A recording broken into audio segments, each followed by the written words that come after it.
Hello, everybody. Welcome back. Welcome to Two Tales. I'm your host, Gavin Miles, and this podcast breaks down hunting and fly fishing from a boots on the ground and a flies on the water perspective, all right? I've got one goal. My goal is simple. It's to keep it entertaining, it's to keep it practical, and to help you elevate your skills to make every outing count. All right, well, this episode is focusing on reading water like a book. Okay, I myself am a college student. Okay, I hit the books like an addict. I go crazy for information. I love to read, I love to analyze, and I love the structure that a book provides. Well, we're gonna make an analogy. Okay, a book is like a river, and we as anglers, as fly fishermen and women, have to be able to read the water like a book, okay? Not necessarily left to right, but very detailed and very structured. Let's break it down, all right? Story number one of my favorite places on earth, okay? I think it might even be where heaven touches earth, in my opinion.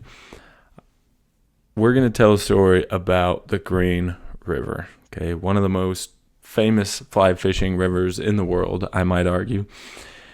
And I want to tell you a little bit about one of my favorite spots, okay? I'm not going to tell you the name of it or the bend of it or the run of it or the rapid, but this spot in particular has a lot of different water types, okay?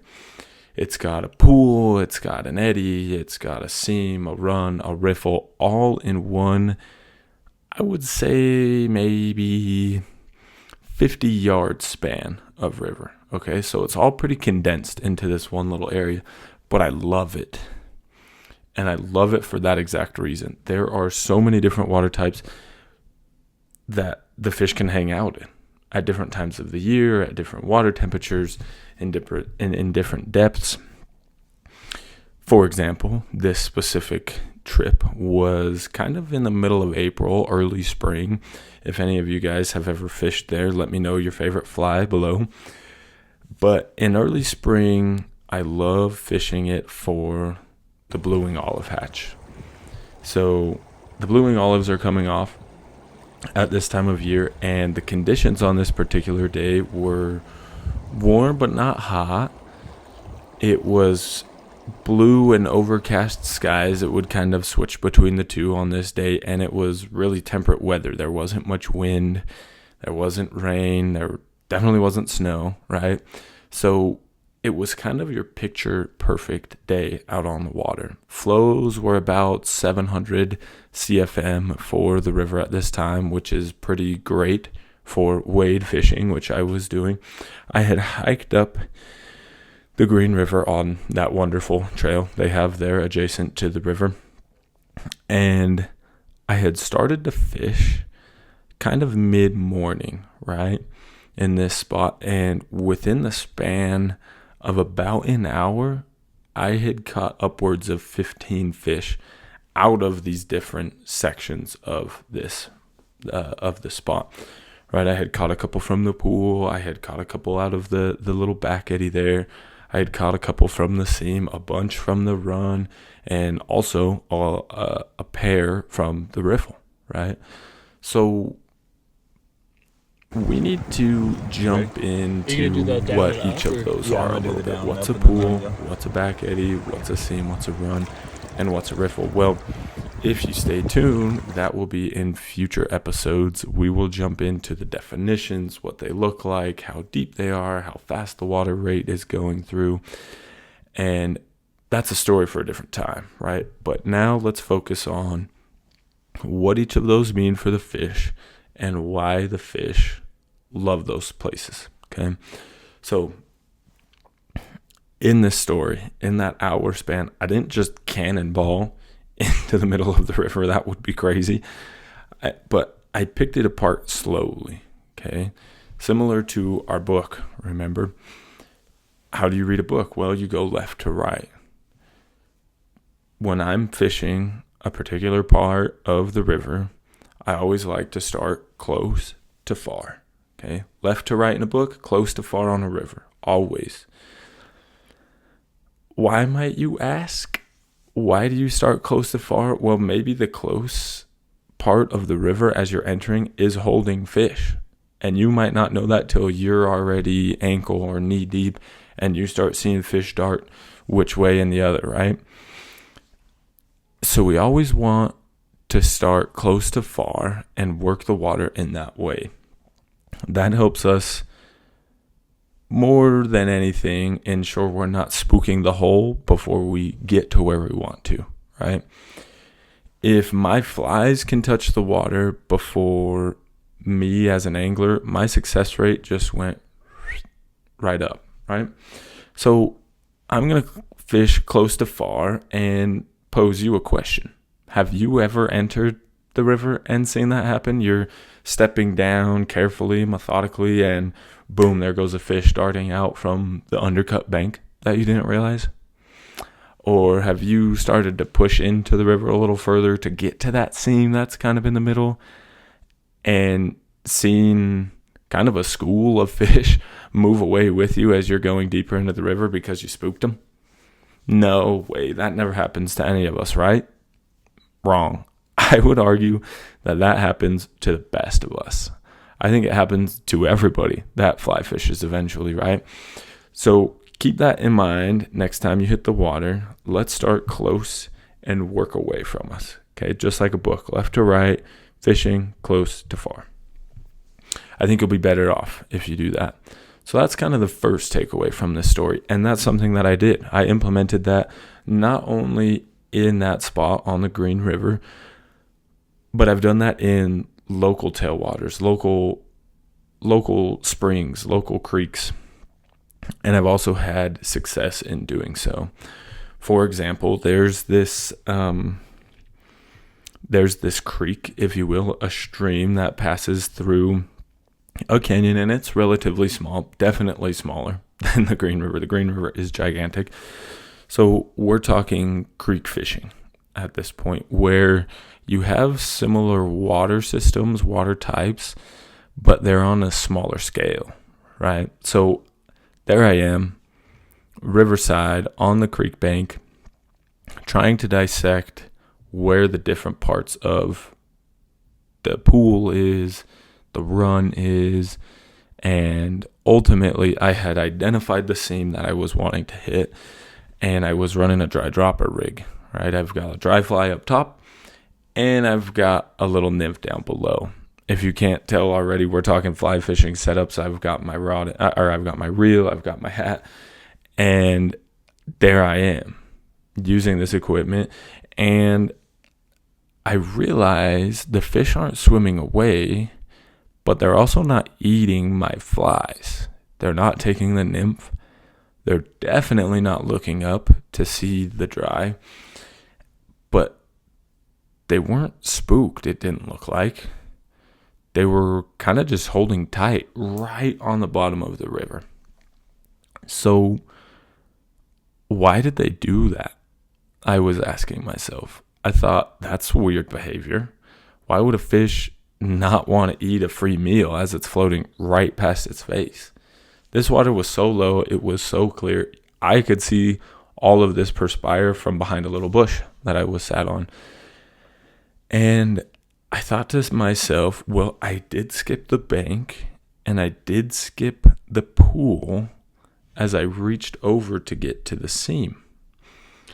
And a little while, my buddy came up behind me and said, hey, I saw these fish spook from under that bank that you're on top of and pile up in this deeper run underneath that seam that you're hitting. I think that's why you're not having luck, right? So there's another story. You always got to start close to far as to not spook where you want to end up eventually. So if you're skipping water types, just remember you may be spooking fish, and don't worry, don't get down on yourself. It happens to everybody, okay? A second story takeaway from the Green River is you've got to fish it thoroughly, okay? I could have gotten to that spot with the pool and the eddy and the seam and the riffle and the run and just said, give me the seam or give me the riffle, and ignored all the rest of those water systems. in this particular spot. Thankfully, I didn't, because as I mentioned, I caught a handful of fish from each of these different parts of the of the run, or of that section of river, and I caught them on different types of flies in each of these different river systems or water systems. I caught them on dry flies. I caught them on emergers. I caught them on nymphs. And it was really interesting to almost annotate in my mind, or take a logbook, if you will, in there with me, to see, well, in the pool, the brown trout are coming to the surface. In this run, where the water's a little quicker, they're eating off the bottom, where the friction of the riverbed is causing those flies to slow down, the water to slow down, and they can be picky. They can sift through the flies they don't like. They can see the nymphs in more detail because they're not just rushing past, right? So that was really interesting. And then I turned to my right and I realized, well, in the seam, they're taking my emergers. The seam had kind of slowed down because it's where the fast water butts up next to the slower water. And in that seam, the fish weren't on the top, but they weren't on the bottom. They were kind of middle of that water column, right? And these are fun because you can kind of see that white wink, if you will. Not the wink of my eye, but the white wink of the trout's mouth opening to swallow your fly as it drifts past, right? I love that white wink. It's so amazing. It's really tantalizing. It's addictive to see your fly drift through the water, get enveloped by a trout, and as you set, you feel the tug, right? So that's my second takeaway. You've got to fish the water thoroughly. Take your time in each of these different water systems. In the pool, I spent about 15 to 20 minutes until I could tell the fish had moved off. Then I turned my attention to the eddy. I spent maybe 20 to 30 minutes there, and that's where I caught the most fish, in that little back eddy on the dry. And then the seam, the riffle, and the run were all productive as well, right? So if you can be patient enough to identify the different water systems in a certain section of river and fish them all confidently, thoroughly, you'll be better off for it. Okay. Let's jump to the third takeaway from the Green River. As I've mentioned, there were 5 to 6 different water systems in this part of the Green River. Fantastic. I loved it, right? But it can kind of get a little overwhelming if you just see it as one big cookie, right? And you don't break it up in different sections. There's the old phrase that says, how do you eat an elephant? Well, you eat it one bite at a time. I would argue that's the same with reading water systems, with fishing them all thoroughly. You've got to take it one bite at a time, okay? So let's talk about the pool. The pool is kind of the tail out section of this particular run, where the water is, I don't want to say still water, but it is just barely flowing, and there's not much of a current. It's just kind of gently flowing down the bank of this one section on the Green River, right? In that pool, it was almost like spot and stalking these fish, right? It was sight fishing them because the water wasn't super deep in this particular pool. Like I mentioned, the flows were relatively low for the Green River, which made it pretty easy to pick out these big brown trout as they're swimming around looking for their next meal. So the pool was fun for that factor. The eddy is kind of where in this part the pool came back upstream, right? It pushed up against the current that was flowing downstream.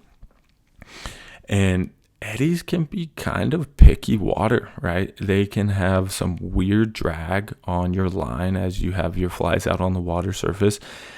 And they can lead to some interesting positioning as a fly angler to not get your line dragged out too far or pulled one way while your flies are drifting another, right? Kind of tricky. So make sure, as I said, you fish close to far to eliminate the fish spooking from your line, and fish it patiently, as we mentioned, right? Don't get frustrated if your line pulls off one way and there's a bunch of drag. Don't just rip it out of the water. Let it drift past the fish and gently pull it out so that you have a future in that eddy, right? And you can continue to fish it. Next, the seam. The seam, I would argue, some of the best fishing historically, for me at least, has been foam is home, right? Where that seam creates those little foamy bubbles as they wash down the river. And I believe that's a saying from Jensen fly fishing. Correct me if I'm wrong. Please don't attack me. But I think Jensen fly fishing came up with that little saying of foam is home. That foam is created where the slower water, the faster water, the turbulence meets, it mixes the oxygen, and that foam comes up as, in the form of bubbles. That's where fish love it. The water is really highly oxygenated. They can breathe very, very efficiently without having to expend much energy, right? Fish are funny. They like to intake as much energy without expending any, if that makes sense. Like me during the Super Bowl, I want to sit in one spot on the couch. I want all the food to come to me. I want to eat the wings. I want to eat the chips. I want to eat the nachos, the dips, all of the food I can get. Fish are that same way, right? So a seam is a perfect place for these fish to find their spot on the theoretical couch, okay? They can stay in one spot. They can eat all the food without having to swim upstream too hard. The next water system we're talking about is the run. The run is where I don't want to blanket statement this or use it as an umbrella term. I'm thinking specifically the run and the riffle almost synonymously, right? The riffle is where the water starts to pick up. It gets a little turbulent, a little choppy, maybe little whitecaps there as it turns into a run, right? The run is going to be arguably the largest section of a river system or a water system. It's where the main current is flowing down the river. In these runs, it can be hard to get your flies down, especially on a large river like the Green. The Green, as mentioned before, is humongous, right? It's gigantic, and it can get really deep. These big bellies of water with rushing water on the top create great runs for big fish to hold up at in the bottom to middle of the water column, right? So how would you fish this water type, right? I'd be curious to hear your guys' thoughts. I'll tell you mine right now. The way that I fish a run like this is with a bounce rig, with a nymph rig, kind of synonymous there. But I like to add split shot to a 2 to maybe a 3 fly setup. And I like to add split shot on the bottom. So as I cast upstream into that quicker current, by the time it reaches where I'm wanting to fish or I am anticipating the fish to be, it has had time to sink through that faster current and present my flies where I'm thinking the fish are holding, right? At that certain depth of the water column. Those are your runs, right? Now, riffles are very similar in that sense. Riffles are some of the best water, in my opinion. I love fishing riffles, but I would argue you've got to fish them at the right time of year, if that makes any sense to you guys. I love fishing them late spring through the summer and kind of into that early fall transition, because that's when the water temperature rises a little bit throughout those, couple months span. And that's when the fish tend to be the most active during those times. And they can really hold in those riffles. Now, riffles are swift water as well. They're a faster water system. And Fish love them so much because the bugs love them so much, right? So riffles serve as almost a bug buffet, if you will, like Chuckarama, Golden Corral, where the food is just endless for these fish. And you got to fish them in a certain way because they're pretty swift, right? Fish love it there. Bugs love it there. It's fast. Fast means it's oxygenated. And we've got to get our flies in the right spot at the right time to be able to get to get a strike, right? To get a take. I'm almost going to fish a riffle the same way as a run, just shorten my setup, right? I'm going to have heavy weight, whether that's tungsten bead nymph as my bottom fly to really sink it down in there, or I might even add some split shot, right? Split shot is very helpful, as mentioned, to sinker flies deep. And I'm just going to slide that indicator a little closer to my lead or my top fly so that I'm maintaining the right depth. And you're just going to fish the riffles where you see those bubbles. Remember, foam is home. And look for structure if you can in a riffle, right? So if you've got the water coming this way from my left to the right, if the river's coming this way and there's a boulder on the bottom or a tree branch on the bottom, that is going to catch some of that water, slow it down, and almost create a low pressure pocket around that structure, okay? Brown trout are notorious for this, okay?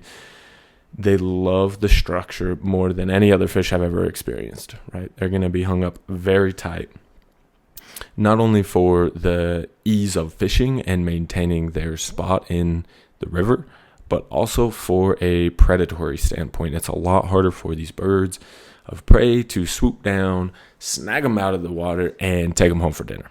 So they love that structure. So that's kind of your breakdown of the different water types, especially in this section of the Green River that I wish I could call home. I wish I could build a little bungalow right there on the side of the riverbank in the sand and just stake it as my property. Put a no trespassing sign there and watch all the people just float by on the river and watch the people hike up behind me, and that would be blissful. But I can't, right? I can't do that, sadly. So I've mentioned different presentation types. I've talked a little bit about fishing different water systems and how to do so and what worked on the Green River. I want to tell you another sub-story, if you will, that happened more frequently than this Green River story. A buddy of mine and I were out recently on a holiday, maybe one of the holidays called New Year's Eve, right? And we were kind of meandering our way up this riverbank.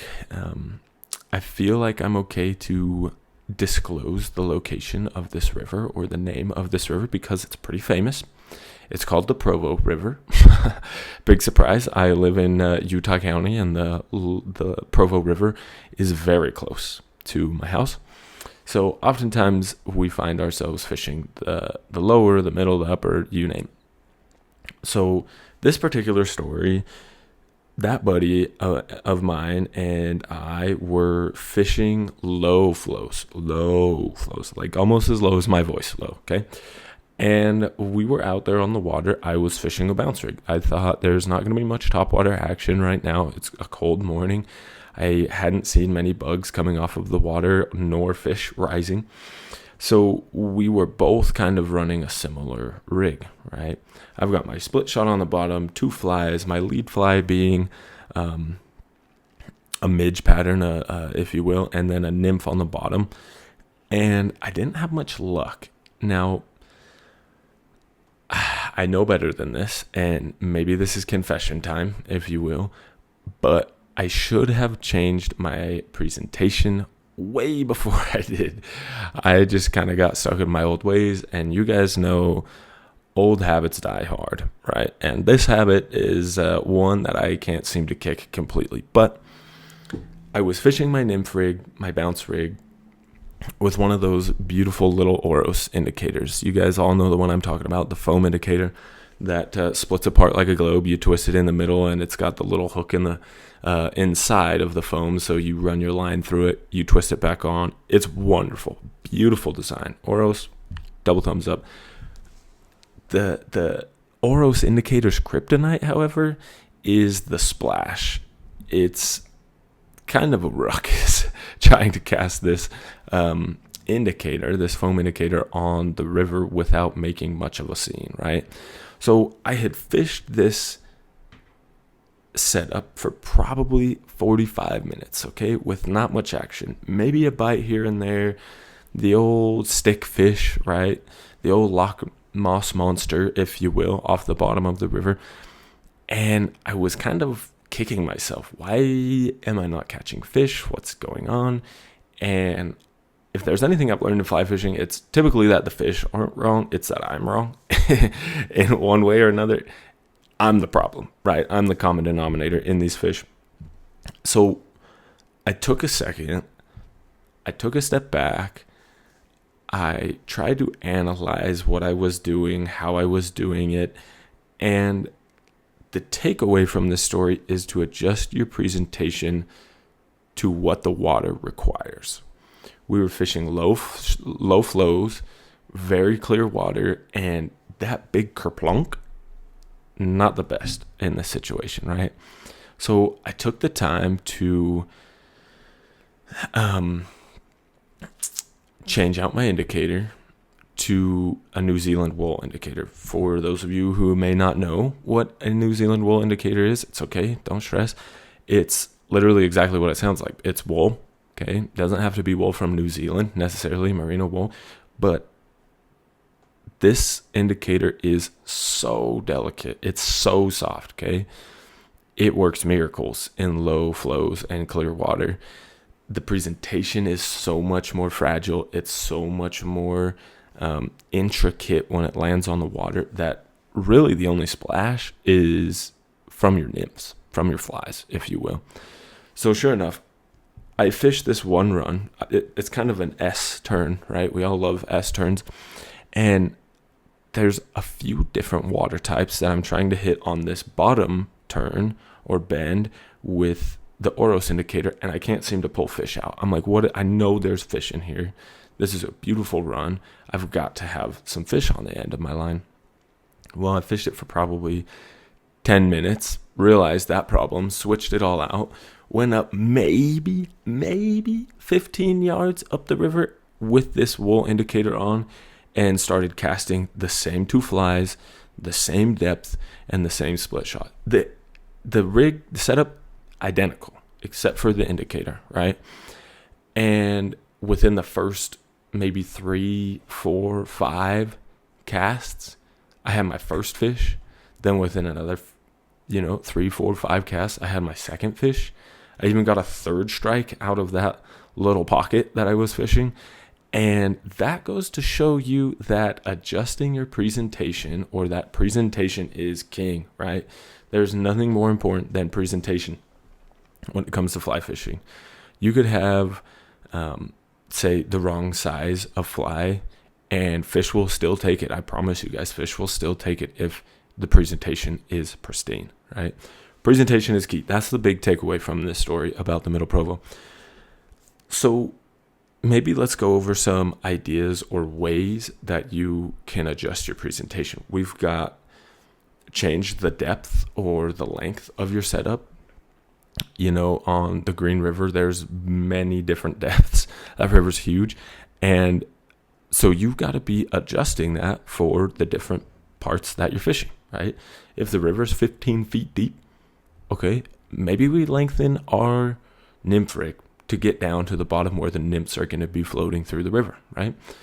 Okay, well, maybe I'm fishing a stream with a nymph rig. I'm going to adjust my depth to match the stream, So that's maybe one of the more obvious. You can also lengthen your leader.